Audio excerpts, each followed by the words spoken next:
She was already bleeding before anyone in that ballroom understood what had happened. One moment she was standing. The next, she was on the floor with Ji-hoon's hands pressed to her chest and his voice saying her name in a way that didn't sound like him at all. Cracked open, desperate, stripped of every wall he had spent 28 years building. And Kim Jae-won, the most feared mafia king in all of South Korea, was watching his son fall apart on a marble floor and feeling something ancient and terrible turning over in his chest. He knew that face. It wasn't hers. He hadn't truly seen her face. In the 6 weeks she had moved through his house like a shadow, quiet and capable, she had never truly caught his attention, not once. She was like all the staff beneath his notice. He hadn't looked, but now he was looking. The shape of her jaw, the quiet stillness of her, even now, bleeding, fading, it reached into him and pulled at something buried so deep he had convinced himself it was gone. He knew that face. He just didn't know yet why. But before we continue, kindly hit the subscribe button and tell us where you are watching from. The first thing Zola Duma did when she arrived at the Kim estate was look up. She didn't look at the gate. She didn't notice the guards, their hands resting on weapons they didn't bother to conceal. She didn't see the head housekeeper, already moving toward her with the practiced efficiency of a woman who had seen many new staff members pass through, and planned to handle this one the same way. She looked up at the house itself. 12,000 square feet of steel, stone, and imported glass perched atop a private hill in Seoul, standing as a statement. Cold, deliberate, built by someone who understood that architecture could intimidate. Every line of it conveyed the same message: the man who lives here does not seek your approval. Zola looked at it for exactly 3 seconds. Then she picked up her bag and walked through the gate. Her name on the agency paperwork was Zola Mokoena. The references were real: 2 households in Incheon, both legitimate, both managed by people who owed King Duma favors they were happy to repay quietly. Her Korean was perfect. She had been learning it since she was 14. The same year her father sat her down and explained, in the calm, unhurried way he explained everything. That one day she would be asked to do something difficult, and he wanted her to be ready. She had been ready for 8 years. She followed the housekeeper, Mrs. Park, 50s, sharp eyes, the kind of woman who ran a household the way generals ran campaigns, through the main floor while the inventory of rules was delivered without pause. Hours, floors, duties, prohibited areas, expectations. Mrs. Park talked the way people talked when they had said the same things many times and had stopped expecting the person listening to be anything other than temporary. Zola listened to everything. She memorized the floor plan in one walkthrough.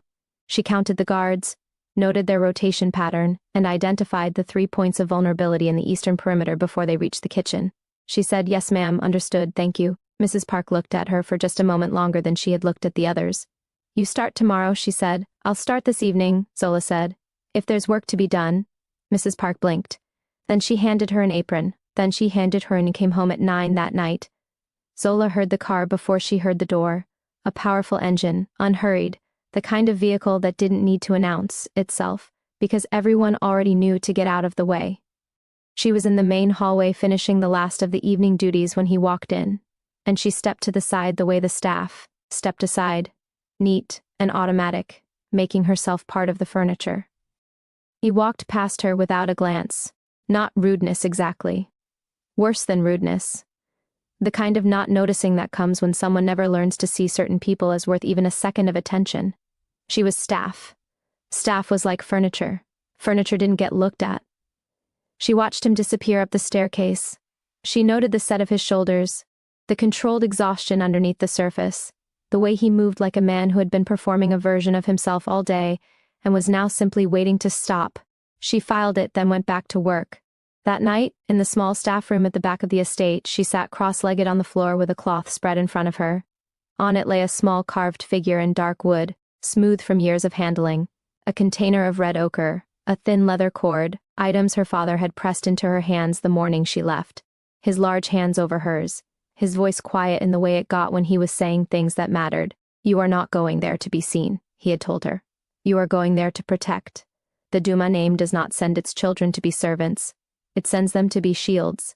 There is no greater honor." She pressed her thumb to the carved figure. She began to pray, not loudly, not with performance. The way her grandmother had taught her. Low and steady and rooted, like water finding its level. In Zulu, in the cadence that had been passed down through 4 generations of Duma women who understood that power was not always visible, and protection was not always loud. Outside her window, Seoul hummed its enormous indifferent hum. Inside the estate something shifted, barely perceptible, like a door closing quietly in a distant room. As the first layer of protection settled into the walls, the Kim estate had been experiencing what Jae-won's men called a bad season. 3 near misses in 4 months, a convoy rerouted at the last minute.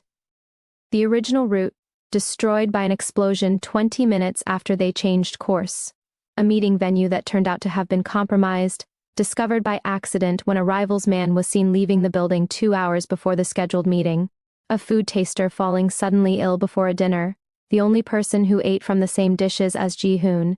Each incident had an explanation. Each explanation was reasonable, but Jae-won had built 30 years of empire on the understanding that 3 reasonable explanations, in 4 months, were not coincidence. They were a pattern. Someone was hunting his son with patience and precision, the most dangerous combination. The name that kept surfacing was Shin. Chairman Shin Moo-jin.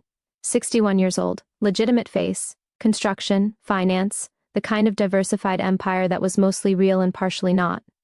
Underneath it, the Shin organization, 20 years old, quietly predatory, the kind of operation that grew by waiting for stronger organizations to show weakness, and then moving in before the wound closed. They had been waiting for Jae-won to show weakness for a decade. Ji-hoon was the weakness they had decided to press. Jae-won had increased security around his son 3 times in 4 months. Ji-hoon had dismantled each increase within a week. Not defiance exactly, more the particular stubbornness of a man who had decided that living in a cage, even a gilded one, was not living at all. They had fought about it. They had fought about it the way they fought about everything. Without raising their voices, without resolving anything, 2 immovable objects separated by a desk and 30 years of love that had never quite learned to speak plainly. Jae-won had stopped arguing. He had installed a new layer of security the new staff didn't know about instead. He watched Zola for the first 2 weeks the way he watched everything he couldn't figure out right away. She was good, better than good. She was neat, careful, and quietly did everything just right. The kind of person you didn't usually get from agency placements. She remembered everything. She anticipated needs before they were voiced. She moved through the house like someone who had already memorized it, which was odd for someone who had just arrived. The dogs were the first real flag. His 2 Boer mastiffs, massive, trained, not domesticated in any meaningful sense of the word, had drawn blood on the last 3 staff members who got too close in the first week. They had followed Zola from room to room since the second morning. They slept outside her door. They watched her with the specific focused attention of animals that had identified someone as the authority in the space. Jae-won watched this and said nothing. He watched her in the corridor one night, his hand pressed to the wall near Ji-hoon's room, eyes closed, perfectly still, and said nothing. He watched the dogs follow her to the east gate and back every evening like an escort, and said nothing. He was a patient man. Patient men waited until they understood what they were seeing before they acted on it. He didn't understand yet. But the part of him that had survived 30 years in the underground because it recognized danger before danger announced itself, that part was very, very awake. Ji-hoon noticed her properly on the 9th day. Not because she did anything to be noticed, the opposite. She was in the kitchen when he came down at 6 in the morning, earlier than usual, driven out of sleep by the particular restlessness that came when a threat was near, and his body knew before his mind did. She was at the counter with her back to him, and she was doing something he couldn't immediately identify, her hands moving over a small spread of items, low murmuring he couldn't make words out of. He stopped in the doorway. She turned around, not startled. She had heard him on the stairs, he realized. She had heard him and kept doing what she was doing until she was finished, and only then turned around. She looked at him directly, no bowing of the head, no anxious over-apologizing, no performance of smallness. She looked at him the way people who knew exactly who they were looked at people they were simply sharing a room with. "Mr. Kim," she said, "coffee?" He looked at the counter where she had been working. It was clear now, whatever had been there was gone. "What were you doing?" A half beat. "Preparing for the day," she replied. "That's not an answer," he said. "No," she agreed pleasantly, "it isn't. Coffee?" He stared at her. In 28 years, in a household that had employed dozens of staff, in an organization that contained hundreds of people who were all, in various ways, afraid of him. No one had ever responded to him like that. Not combative, not disrespectful, simply unbothered. Like his displeasure was just weather, noted but neither alarming nor particularly relevant. "Black," he said, "no sugar."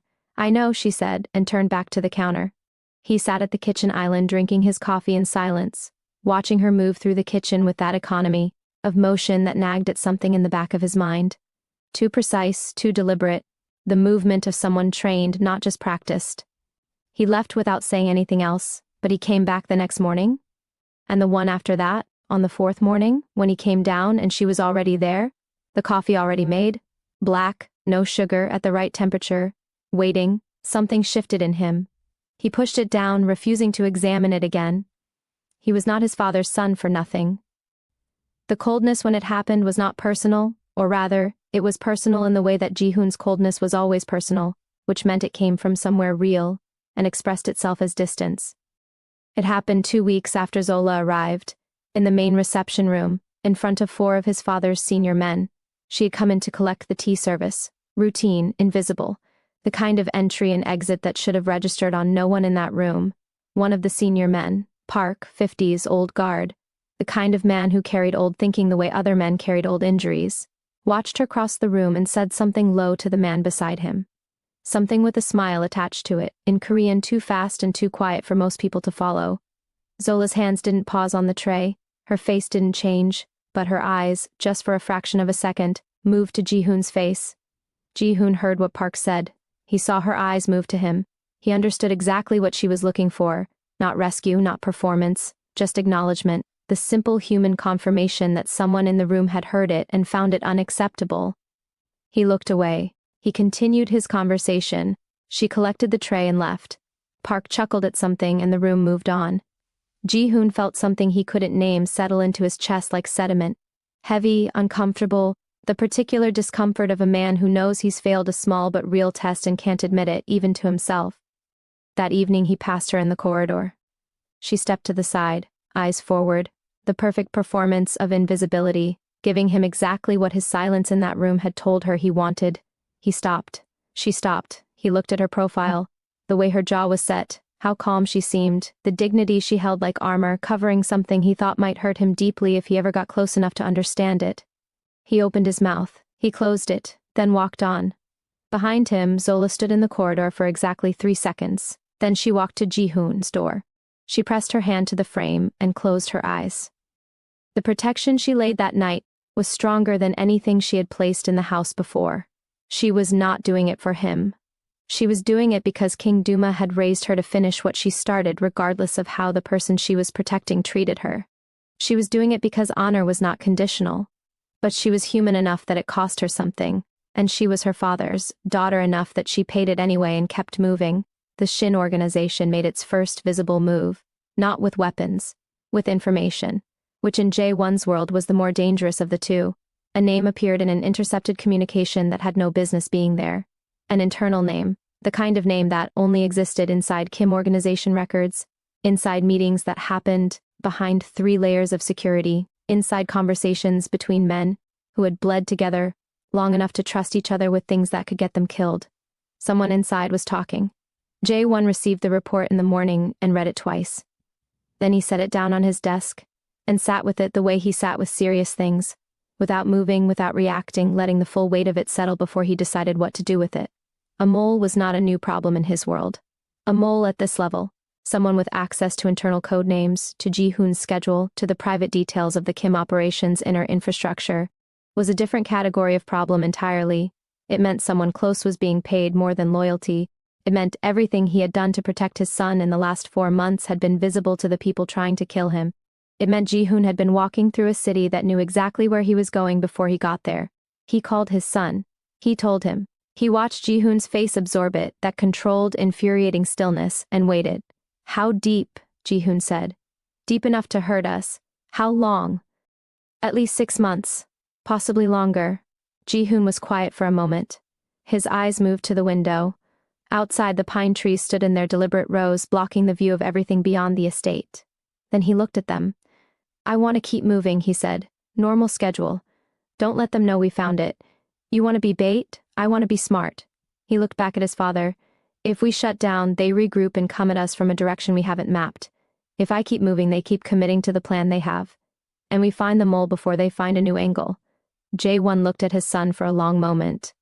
The problem with Ji-hoon's plan was that it was right. The problem with it being right was that it required his son to walk around Seoul, a moving target, while Jae-won stayed in the house, running the operation and trusting that the security around Ji-hoon was stronger than the information being sent out. He didn't know if he trusted that. He wasn't sure he had a choice. Increased detail, Jae-won said. 4 men minimum at all times. You don't argue. Ji-hoon nodded once. That meant he heard it. It didn't mean he agreed with it, but they both knew that, and neither of them said a word about it. Ji-hoon stood to leave. One more thing, Jae-won said.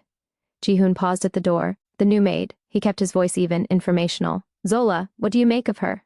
Something moved across Ji-hoon's face. There and gone so fast Jae-won almost missed it, and he never missed things on his son's face. She's competent, Ji-hoon said. That's not what I asked. There was a beat of silence. She's unusual, Ji-hoon said finally. I haven't decided what kind of unusual. He left. Jae-won turned back to the window. Unusual was the most words his son had volunteered about another person in years. That, more than the mole, more than the Shin organization, more than the intercepted communication sitting on his desk. That was what Jae-won turned over in his mind for the rest of the morning. Zola knew about the mole before Jae-won did, not because she had tapped the communications, not because anyone had told her. She knew because she had been watching the household with the patient specific attention of someone who understood that danger didn't always arrive loudly. Sometimes it wore a uniform and knew when to look away. She had identified him 3 weeks after she arrived. Lee Sung-min, 32, junior security rotation, eastern perimeter.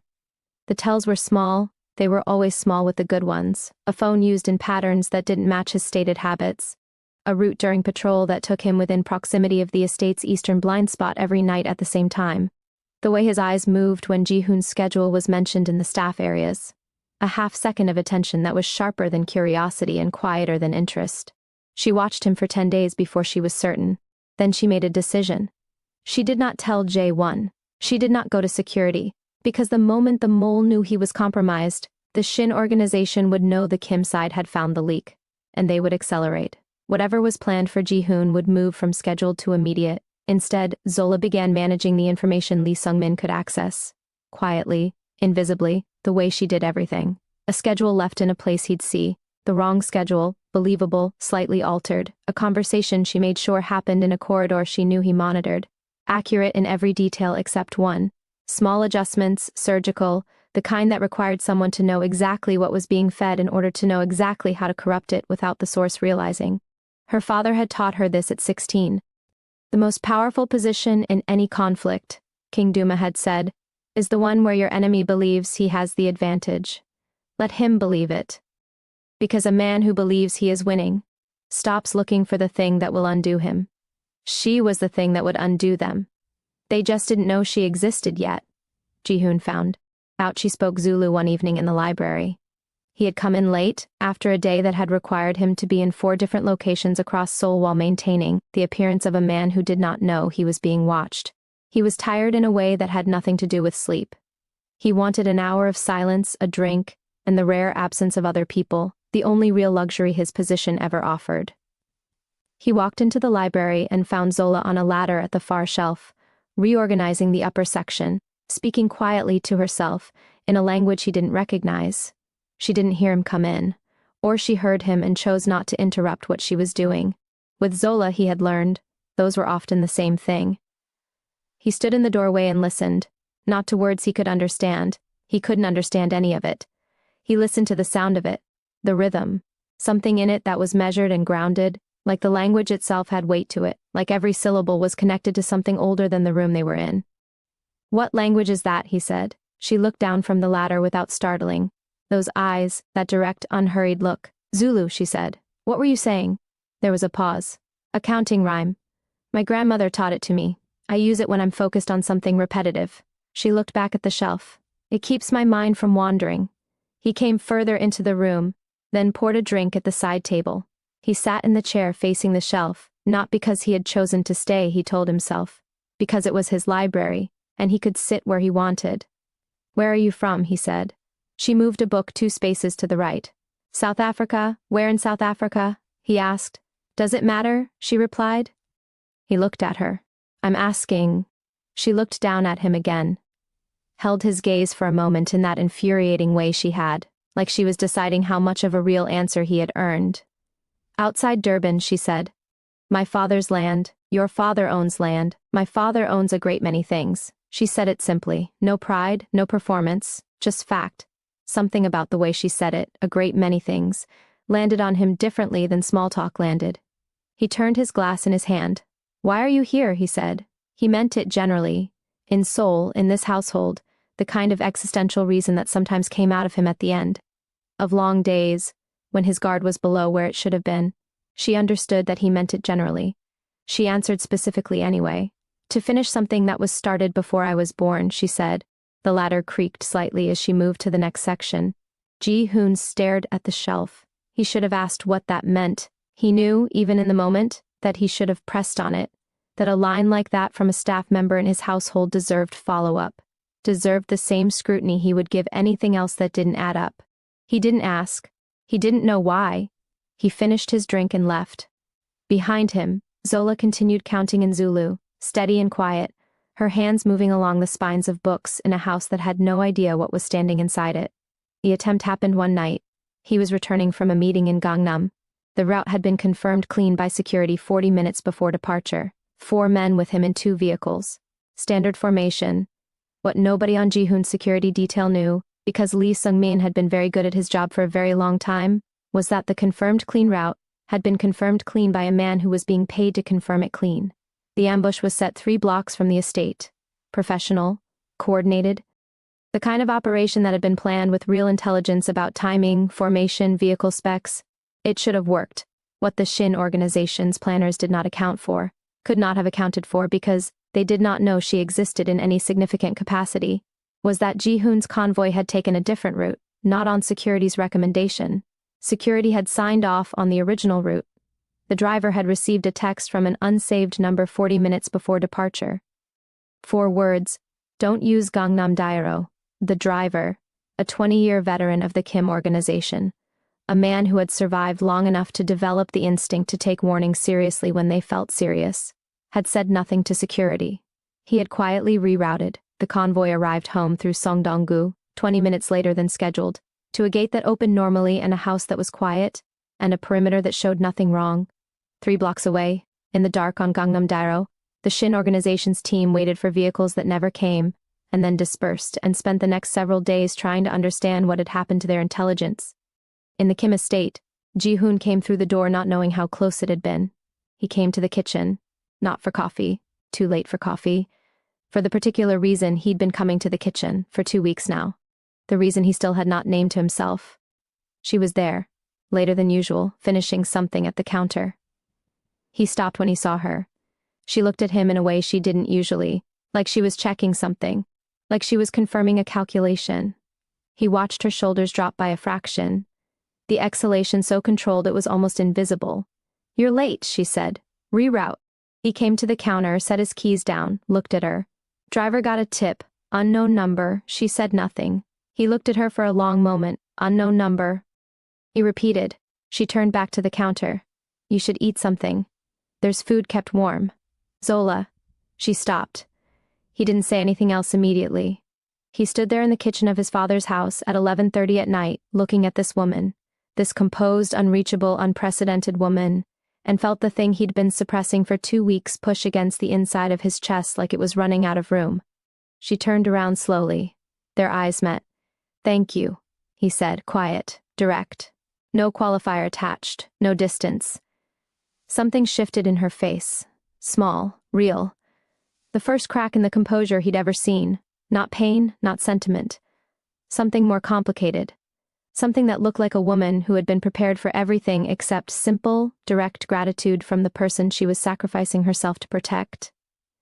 She absorbed it, rebuilt the composure in under 2 seconds. Good night, Mr. Kim, she said. She picked up her clothes and walked toward the door. My name is Ji-hoon, he said. She paused at the threshold. She didn't turn around. Good night, Mr. Kim, she said again, and she walked out. Ji-hoon stood in the empty kitchen for a long moment. He looked at the counter where she had been standing, then at the doorway, then down at his own hands. For 6 weeks he had been dismissive, cold and absent toward her. He had walked past her as though she were part of the wall. He had let a man say something ugly about her in front of a room full of people and had looked away, because confronting it would have been complicated, and he didn't do complicated, and she had saved his life tonight anyway, without being asked, without acknowledgement, without any expectation of the gratitude he had just given her, because she had not planned on him knowing. He stood in that kitchen for a long time. Something was changing in him. He could feel it the way you feel a tide changing. Not visible yet, not dramatic, but irreversible. The kind of change that once it starts does not go back. He didn't know her. He had made sure not to know her. He was starting to understand what that had cost him. Upstairs, Kim Jae-won was awake. He had been awake since the driver reported the reroute. He had the full picture now, or close enough to it. The original route. The ambush that wasn't there when Ji-hoon's convoy wasn't there. The text from the unsaved number that the driver had quietly admitted to on debrief. He sat at his desk and pulled up the household staff file for Zola and read it again. Not for the first time, but with different eyes now. Agency placement, references checking out, skills and background consistent with employment history. All of it was too clean in the particular way that things were clean when someone very good had made them clean. He leaned back in his chair. He thought about the dogs. The hand against the wall, the way she moved. The way his son had said unusual that morning and then walked out of the room. He thought about the text that had rerouted his son's convoy away from an ambush that should have been invisible to everyone in this house. He opened his desk drawer. He took out a photograph, old, printed, not digital, the kind of photograph from an era before everything was stored in clouds and devices. 2 men, dusty landscape behind them. He was younger in it, leaner, harder, with something in his eyes that the years had gradually replaced with something colder. The man beside him was large, broad-shouldered, an ease in his stance that came from a man who was afraid of very little. He was looking at the camera like the camera was mildly interesting and nothing more. Jae-won had not looked at this photograph in 11 years. He looked at it now for a long time. Then he looked at the staff file on his screen. Then back at the photograph. Something in the architecture of a face. Something that lived in bone structure and eye shape that time and distance. And the deliberate forgetting of 30 years had not quite managed to erase from the part of his brain that recognized things it had seen before. He set the photograph down. He picked up his phone. He dialed a number that went through 6 different routing points before it reached a man in Johannesburg, who specialized in finding things that did not want to be found. "I need a name checked," Jae-won said, "and I need everything behind it, tonight?" He gave the name. He sat back and waited. Outside, Seoul breathed its enormous nighttime breath. Inside the estate, in a small room at the back of the building, the daughter of King Duma slept with one hand on the carved figure her father had given her, and the Boerboel mastiffs curled against her door. The truth was already moving.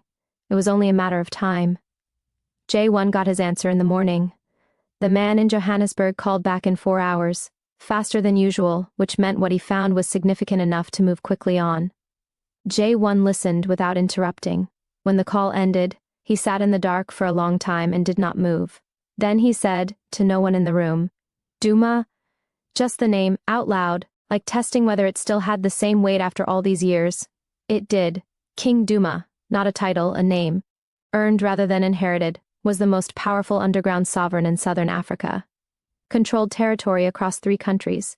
Had survived 4 attempts on his life, 2 government investigations, and 1 full-scale war with a rival organization that had left the rival organization a memory. For 11 years the world had believed him dead, his enemies had celebrated, his allies had mourned. He had been neither dead nor mourning. He had been waiting. Jae-won glanced at the photograph on his desk. It captured the image of a large man with calm, patient eyes, his hand resting gently on Jae-won's shoulder, radiating a sense of ease, as if he carried no need to prove anything to anyone. He had saved Jae-won's life in 2001, a different continent, a different version of both of them, a debt that was supposed to be repaid and never was. Not because Jae-won had forgotten, he had never forgotten, but because Duma had vanished before the debt could be paid, and the years had stacked up one after another, and life had moved forward, as it always does, when you allow it to. And now Duma's daughter was sleeping in a room at the back of his estate, rerouting his son's convoy away from ambushes, pressing protection into his walls. Jae-won understood now what she was doing here. He understood the debt, the honor, and the logic of it. The particular Southern African warrior code that his old friend had lived by, the kind of honor that didn't wait for convenience or comfort, that paid what it owed regardless of the cost. He understood all of it. What sat badly, What kept him in that chair until the sky outside began to pale was the single question he couldn't answer cleanly. He had known something was unusual about her for weeks. He had filed it, watched and waited, professional, calculated, patient. But he had not known who she was, and his son had been putting her tray back on the counter without looking at her face. He closed the file, then went to bed. He said nothing to Ji-hoon.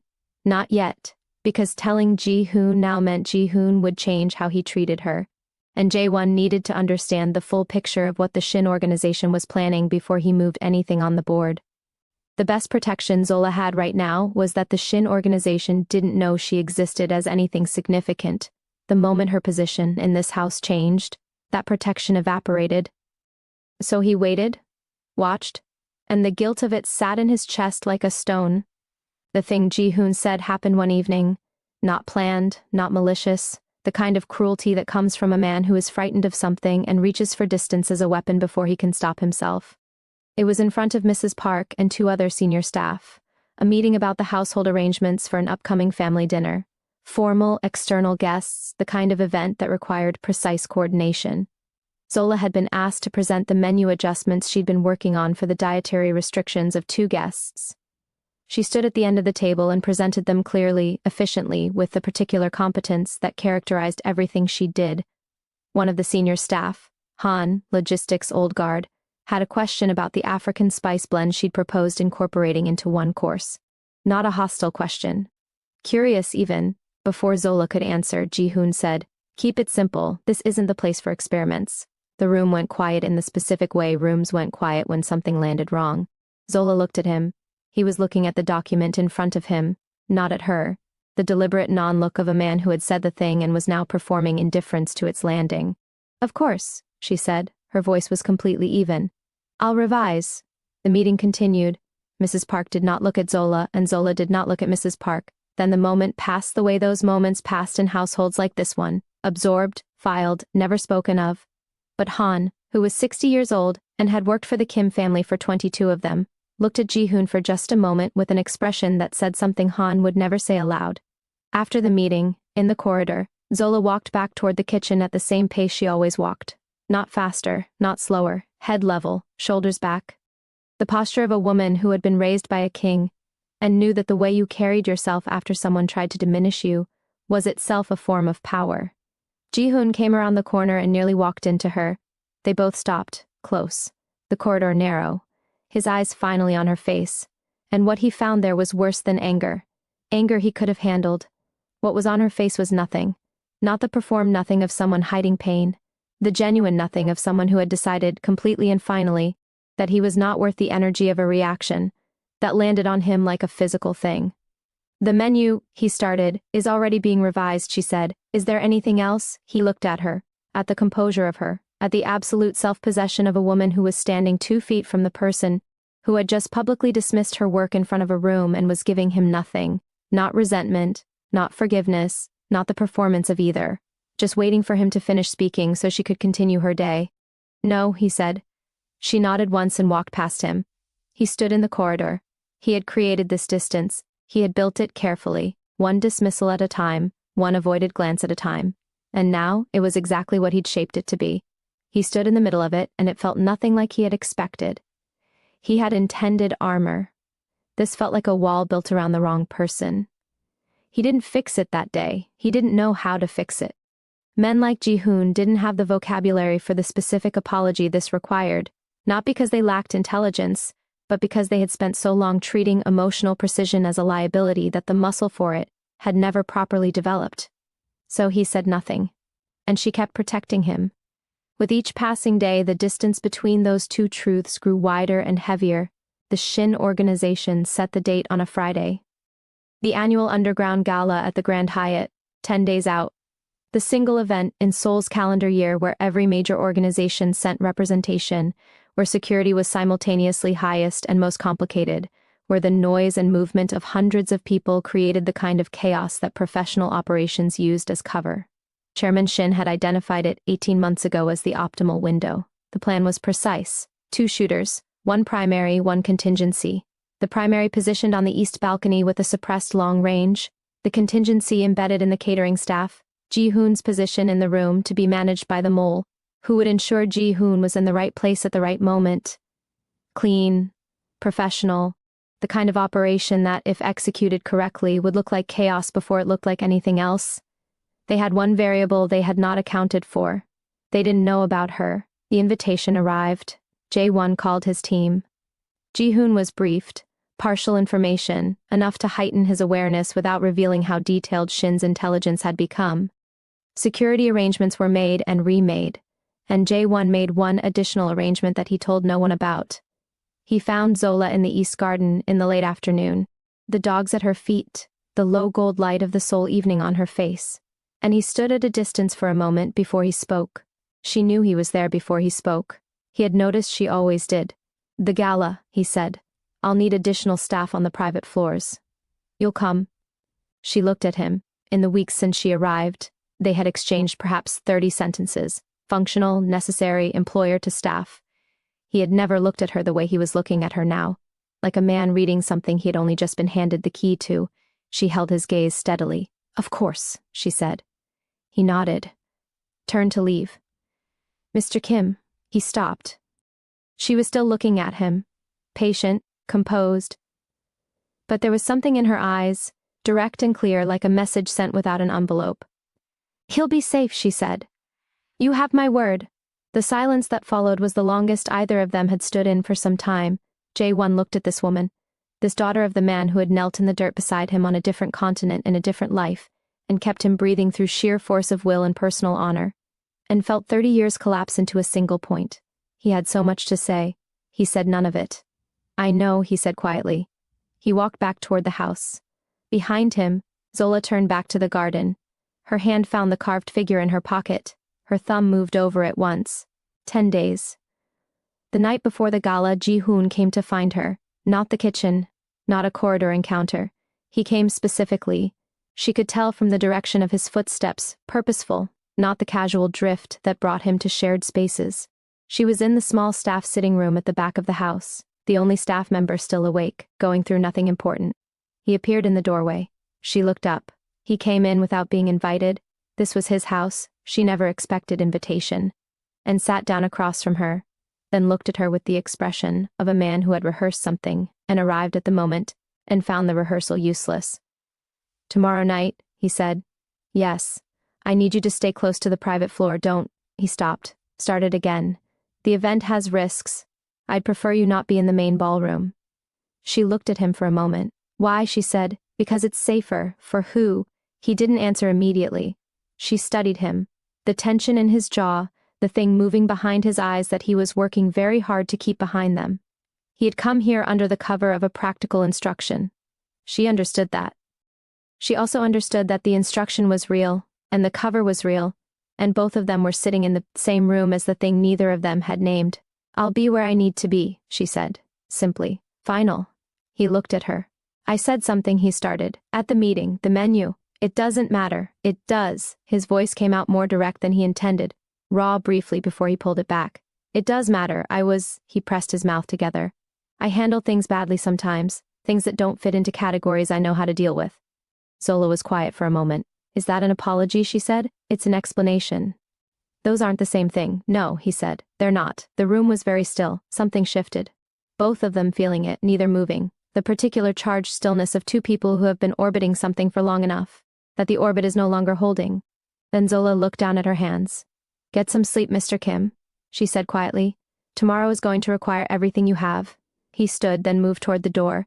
He stopped with his back to her. "Ji-hoon," he said. She looked up. "Tomorrow, if something happens, if anything..." He stopped.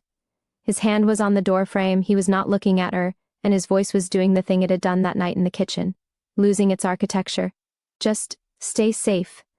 She looked at the back of him, at the rigidity of his shoulders and the hand gripping the door frame and all the things this man carried that he would never lay down in front of another person. "You too," she said softly. He left. Zola sat in the empty room for a long time after his footsteps faded. Then she reached into her pocket and took out her phone. She opened the message thread. One contact, no name saved. She typed, "Tomorrow night. It will be over by morning." The response was immediate. "I know. Are you ready?"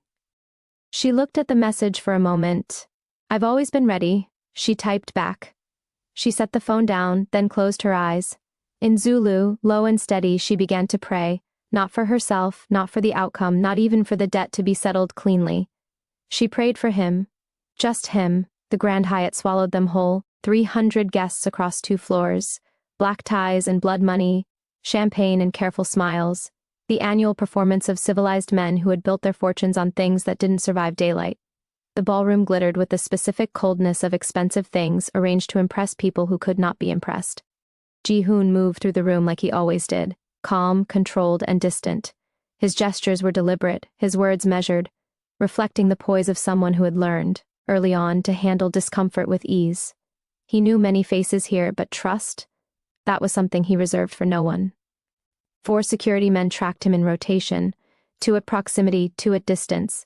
J1 was on the upper mezzanine, visible intentionally, holding court with the senior family representatives the way he did every year, performing the stability of an empire that currently had a knife at its throat. The staff moved through the private upper floors. Quiet, efficient, invisible.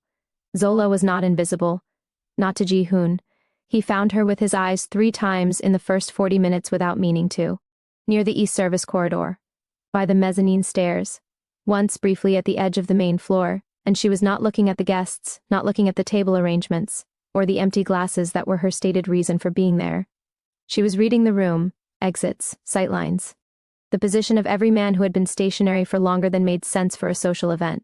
Her eyes moved through the ballroom with a speed and precision that had nothing to do with hospitality. Ji-hoon recognized it because he was doing the same thing. The 4th time their eyes met across the room, she held his gaze for exactly 1 second. Then she moved, casual, unhurried, 3 steps to her left.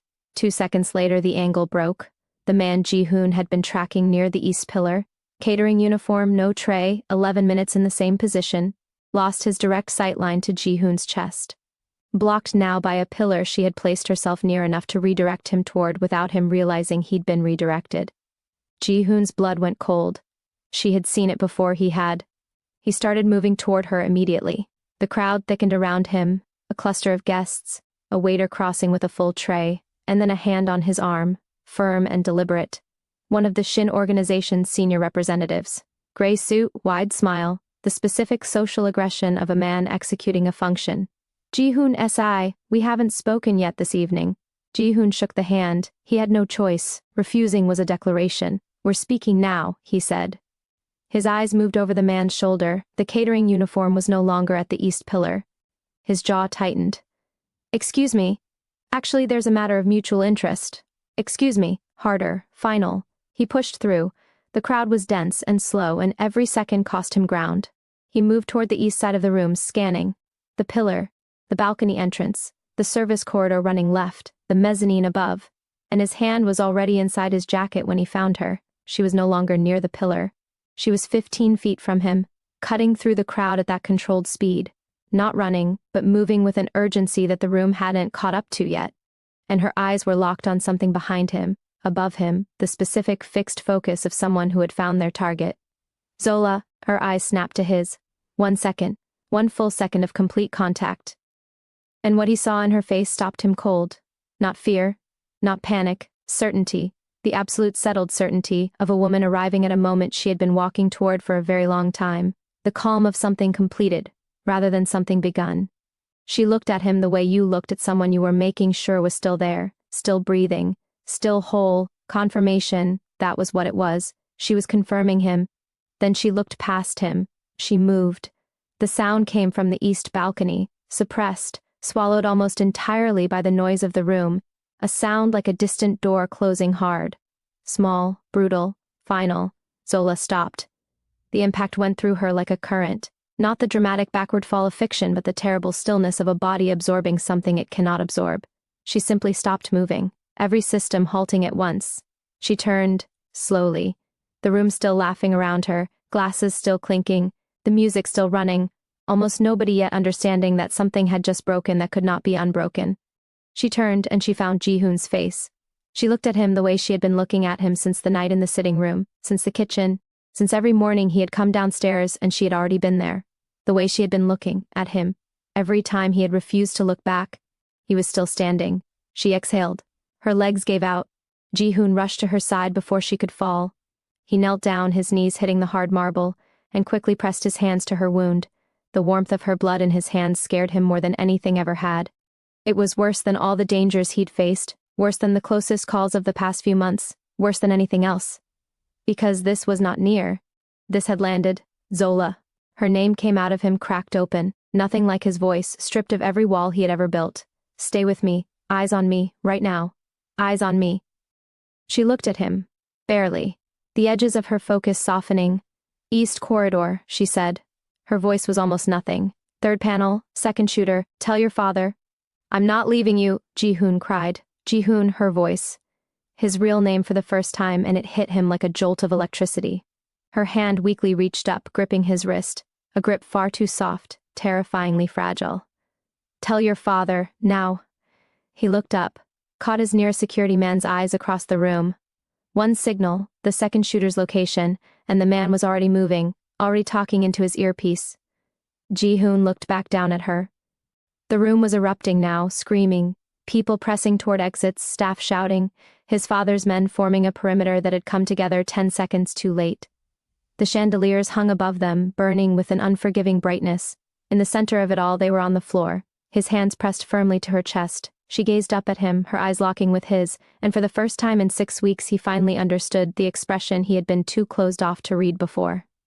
It hit him all at once, devastatingly, painfully, far too late. You knew, he said, his voice was wrecked. You knew this was going to happen. Her lips moved, the faintest curve, not quite a smile. Something more painful than a smile. I told you, she whispered. I already knew how this ends. Don't. The word came out like a command. Like he could order the universe. Don't you dare make this into something finished. Do you hear me? You don't get to make this finished. Her eyes were losing focus at the edges. His hands pressed harder. Zola, look at me, stay with me. I have things to say to you and I am not saying them to a floor. Do you understand me? You stay. Something moved through her face. Something that, in a different moment, in a different version of this night, might have undone him with its softness. Her fingers tightened around his wrist. One last time. Then the grip loosened. Stay, he said. Barely a word. Barely sound. Across the ballroom, Kim Jae-won had been moving toward his son since the moment the crowd broke. He pushed through the chaos. Guests, security, overturned chairs, and stopped. His son on the floor, the girl, the blood spreading across, the white of her uniform. He stopped. 30 years of the underground had given him a specific relationship with violence. He had learned to move through it without freezing, to assess and act before emotion had permission to exist. He had never once in 3 decades stood still in the middle of chaos. He stood still now. The image hit him in a way that felt deep inside, far beyond where they were in the moment. It went past the room, the night, and everything with the Shin organization. It brought up something from the past, something he had hidden away, and for the first time in a long while he felt his chest tighten. He knew that face, the shape of it, the bone structure beneath the pallor, the particular stillness of her even now, that infuriating, devastating composure that had been moving through his house for 6 weeks. He knew that face. He moved. The hospital corridor was the longest walk of Jae-won's life. He had walked into burning buildings, walked into rooms where men waited to end him, stood at his wife's grave in winter rain and felt the cold enter him completely and walked away from that too. Nothing was like this. He sat in the private waiting room his men had secured within minutes. White walls, fluorescent silence, the particular suspended quality of a place where time moved differently, and he did not speak. His men stood at their respectful distance. Nobody looked at him directly. Ji-hoon sat across from him, his forearms resting on his knees, his head lowered. His hands hung between them, still faintly stained. The hospital sink hadn't been enough to wash it all away, and some things just didn't come off after the first try. He had not spoken since the ambulance. Jae-won looked at his son, at the hands, at the bowed head, at the total wreckage of a man who had spent his entire adult life making sure nobody saw the inside of him and was now completely exposed, sitting in a waiting room chair, with no performance left in him. He thought about what it meant that Ji-hoon was sitting like that. He thought about what he had known for 10 days and chosen not to say. The stone in his chest got heavier. A surgeon appeared. The room sharpened. Ji-hoon's head came up, fast, like a man surfacing, and the expression on his face was one Jae-won had not seen since Ji-hoon was 9 years old, and sitting outside his mother's hospital room. The surgeon spoke, critical but stable. Next 6 hours the window, significant blood loss. They would know more by morning. Ji-hoon made a sound, small, controlled, the sound of a man managing a collapse in real time. Jae-won stood. He walked down the corridor to room 614. Through the door, she was in the bed surrounded by machines that marked her continued presence in the world in small, steady peaks. Smaller than she had ever seemed in his house. The particular fragility of a body that had been asked to absorb something it was never designed to absorb. He stood at the foot of the bed. He thought about her father, a memory of a distant place, a different time, and the quiet solitude outside a city he hadn't mentioned in years, about a man who had stopped, for a stranger, who had stayed through the night in hostile territory for no reason that Jae-won had ever been able to fully explain, except that the man had decided his life was worth something. He thought about his own son putting her tray back on the counter without looking at her face. He thought about every corridor she had walked in his house, every morning. Every wall she had pressed her hand to in the dark, protecting them because her father had raised her to honor a debt that was never hers to carry, because she had walked into this house already knowing what it would cost her, and paid the price anyway without asking for a single thing in return. Kim Jae-won went down on both knees, the hard hospital floor, his head bowed. His men outside the door looked away. "Forgive me," he said, quiet, to her, to Duma, to 30 years of a debt he had always intended to honor later and later had arrived looking like this. "Forgive me for every morning I watched you and saw staff instead of seeing who you were. Forgive me for my son's blindness and my own. Forgive me for what it cost you to protect people who never once deserved it as much as you gave it." His voice stopped. He stayed on the floor. Outside, Seoul continued its enormous, indifferent life. His men were already hunting both shooters. The Shin organization would wake up to consequences they had not priced in. None of it was real to him in this room. His phone lit up on the floor beside him. Head of security calling from the hospital entrance. Voice stripped down to the clipped urgency of a man processing something he didn't have the framework for. "Sir? 12 black SUVs at the entrance. No plates. The men, sir, the suits are. I've never seen anything like it. They're not Korean. They're not any organization in our database." Jae-won closed his eyes. "They're not in any database," he said quietly. "Sir, who are they?"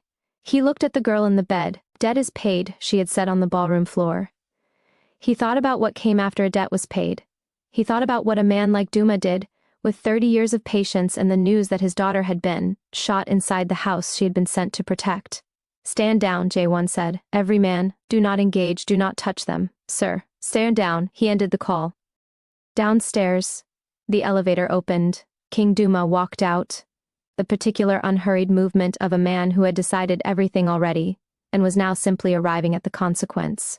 12 men behind him in dark suits trimmed with Nibelay geometric patterns, the mark of the Duma house, worn openly, the declaration of a king who was done being invisible. He rode the elevator to the 6th floor and walked the corridor. Jae-won was already in the doorway when he turned the corner, having heard the footsteps, knowing their weight, the knowledge, settling into his body like something that had always been coming. The two men looked at each other across the corridor. 23 years since that night in the dirt. 23 years of silence and distance and choices that had led, with the terrible logic of consequence, to this hallway, this hospital, this woman in a bed behind Jae-won's shoulder. Duma looked at her. His jaw tightened. Once. The only thing on his face that moved, he looked back at Jae-won.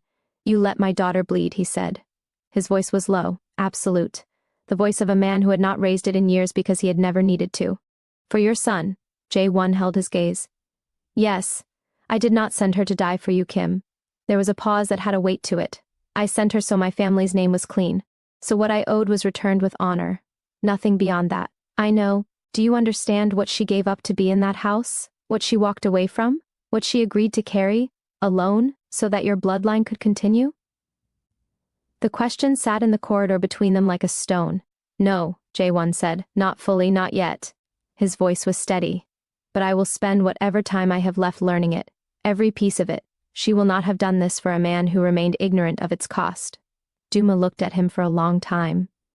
The calculation of a man who had survived by reading people accurately, and had arrived at a crossroads between what he was owed and what honor required of him next. He stepped past Jae-won. He walked to his daughter's bedside.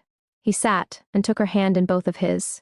The hands of a man who had built an empire, held boardrooms and directed wars, now cupped around his child's fingers with a gentleness that belonged to a different category of power entirely. He spoke to her in Zulu, low, private, a father talking to his daughter in the language that had existed between them since before she could speak. She couldn't respond. Her fingers, almost imperceptibly, curled around his. Jae-won stood in the doorway and watched. He stayed there a long time. Down the hall, Ji-hoon was still in his chair, still forward, still waiting. The stain on his hands at the sink hadn't cleared. The tuxedo was ruined. The walls around him had crumbled, leaving nothing to keep them standing. He didn't know yet who had arrived. He hadn't known about Duma, the debt, or the 23 years that had quietly woven themselves through his life without his awareness. They had protected him, shaped the world around him, all the while without ever asking for recognition. He would know soon. Jae-won appeared in the waiting room doorway. Ji-hoon looked up. His father sat across from him and placed the locket on the table between them. Small, gold, old, the chain broken. Ji-hoon opened it, the photograph on the left, the folded note on the right. He read the note twice, then set it down carefully. Jae-won told him everything. Ji-hoon listened without moving. Without speaking. His father's voice filled the room, and Ji-hoon sat there, letting the weight of it settle around him, feeling the full impact of every word. He told him about the debt, the night in the dirt, Duma, what Zola was, who she had been every single morning in that kitchen. Every corridor, every wall, every moment he had looked away. When Jae-won finished, the room was silent. Ji-hoon looked at the locket. He thought about us isn't the place for experiments. The meeting room, her face after, the absolute composure of a woman who had decided he wasn't worth the energy of a reaction. The composure of a king's daughter, absorbing the smallness of a man she was quietly saving his life. Something broke in him that made no sound. "Where is she?" he said. "Room 614. He stopped in the doorway. Duma looked up from the chair beside the bed. He looked at Ji-hoon the way Jae-won looked at everything, fully, quickly, without pretense. The assessment of a man who had spent decades reading the people who walked into his orbit and acting accordingly. Ji-hoon looked at Zola. The machines, the tubes, the color of her face, all of it. He crossed the room and pulled the chair from the other side of the bed. He sat, then took her hand. Duma watched him do all of this and said nothing. "I know," Ji-hoon said quietly. "I know everything, who you are, why you came, what you carried in that house alone while I—" He stopped. His jaw worked. "I'm angry at you, I need you to know that. You don't get to decide your life is a fair price for mine without ever giving me a voice in it. That's not honor, that's not—" His voice lost its shape. He steadied it. "Wake up," he said. "Wake up so I can say this to your face. So you can tell me I'm wrong in that way you have. So you can look at me like I'm weather and say something that makes me feel like an idiot." His hand tightened around hers. "I have things to say to you that I should have said 6 weeks ago. 2 months ago. Every morning in that kitchen. I'm not saying them to an empty room." Duma, across the bed, looked at his daughter's face. He said nothing. A father watching the man his daughter had chosen. Without his permission, without anyone's permission, simply through the months of proximity, and the stubborn human insistence on feeling things, even when feeling things was inconvenient, and possibly fatal, come apart at her bedside. He said nothing. He had spent 23 years engineering this moment. He had not foreseen all of it. He thought his old friend's son might be worth something after all. She opened her eyes at 4:52 in the morning. No surge, no gasp. A slow return, like dawn, gradual, then suddenly there. Her eyes opened, the ceiling, then by degree the room. It was the quiet recognition of something he had never seen before, like a child suddenly grasping the weight of a truth they had always overlooked. He understood now, not just with his mind, but with a deep, aching clarity that settled into his bones. He looked at her, she looked at him. "You stayed," she said, her voice barely audible. "You told me to stay once," he replied, on the ballroom floor, seemed fair to return it. A shift crossed her face. "Ji-hoon, don't apologize." His tone was sharp. "If that's the first thing you say, I'll lose it, and I mean it." She fell silent. "You can explain everything," he said. "All of it, every piece you were carrying alone. I want to hear it, every single thing." He leaned forward, elbows on the edge of the bed, his eyes on her face like she was the only fixed point in the room that mattered. "But first, you need to understand something." She watched him. "I don't care about the debt," he said.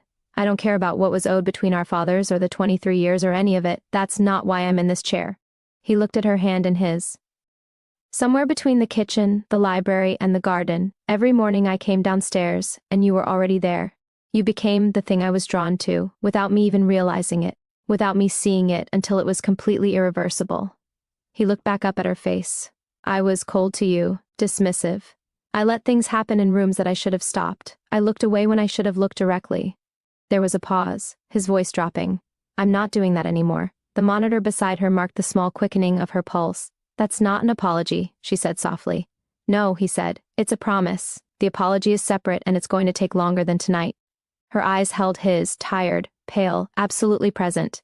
My father is in this room, she said. I know, we've met. How did that go? He looked at me like he was deciding something. He was, I know that too. Ji-hoon held her gaze. I'll earn it, whatever he needs, however long. His thumb moved across her knuckles. I'm not going anywhere. Across the room, King Duma stood. He moved quietly to the window. He looked out at Seoul coming apart into early morning, the city pale and wide and indifferent, carrying on the way cities carried on. He thought about the young man who had become J1, about the choices that had compounded over decades into this room, about his daughter, who had walked into a house armed with discipline and honor and the full weight of her lineage and had come out of it, bloody, alive, held, with something none of his planning had factored in, something real, something that had happened, in kitchen mornings and quiet corridors entirely beyond his engineering. He stayed at the window, letting them have the room. Down the hall, Kim Jae-won stood at the window of the waiting room and watched Seoul go pale with mourning. 17 unread messages, the second shooter in custody. The Shin organization already fracturing under the pressure of what his men had set in motion through the night. The world continuing to require things from him. He would deal with all of it. He always did. But first he stood at the window with a photograph in his hand. The one from the desk, old and worn. He thought of a man who had stopped in the dirt for a stranger, stayed through the night, and never asked for anything in return.